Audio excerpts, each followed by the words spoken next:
সবাইকে রামায়ণ কথার পক্ষ থেকে জানাচ্ছি সাদর সম্ভাষণ। রামায়ণ কথার আজকের অধিবেশনের মূল প্রতিপাদ্য বিষয়ই হল অর্জুন পুত্র অভিমন্যু মূলত কার অবতার ছিলেন। মহাভারতের রণাঙ্গনে অর্জুন পুত্র অভিমন্যুর হৃদয় বিদারক পরাজয় আমরা সকলেই দেখেছি এবং শুনেছি, কিন্তু শ্রীকৃষ্ণের ভগ্নীপুত্র হওয়া সত্ত্বেও কেন অভিমন্যুর এমন করুণ পরিণতিতে মৃত্যু হয়েছিল তা কি আমরা জানি? চলুন রামায়ণ কথা থেকে আজকে জেনে নিই অভিমন্যু কার অবতার এবং কেন তার এত দুঃখ পেয়ে প্রাণ ত্যাগ করতে হয়েছিল।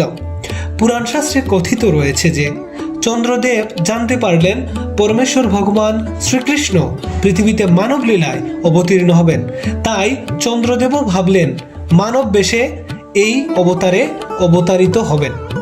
তাই তিনি অভিমন্যু রূপে অর্থাৎ অর্জুন পুত্র হয়ে এই পৃথিবীতে আসলেন। পূর্বে চন্দ্রদেবকে একজন ঋষি অভিশাপ দিয়েছিলেন, কারণ শিষ্য সমেত ঋষিবর যখন চন্দ্রলোকে রওনা করেছিলেন এবং চন্দ্রলোকে থাকার জন্য প্রচেষ্টা করেছিলেন, তখন ঋষিকে কোনো প্রকার আতিথেয়তা না করে সরাসরি অপমান করা হয়েছিল। ঋষিবর শিষ্যদের সামনে অপমানিত হয়ে দুঃখে এবং ক্ষোভে অভিশাপ দিয়ে দিয়েছিল সেই চন্দ্রদেবকে। মুনিবর বলেছিলেন চন্দ্রদেবকে পৃথিবীতে গিয়ে অনেক কষ্ট এবং অপমান ভোগ করে তাকে আবার চন্দ্রলোকের চন্দ্রদেবতা হিসেবে স্বীকৃত পেতে হবে।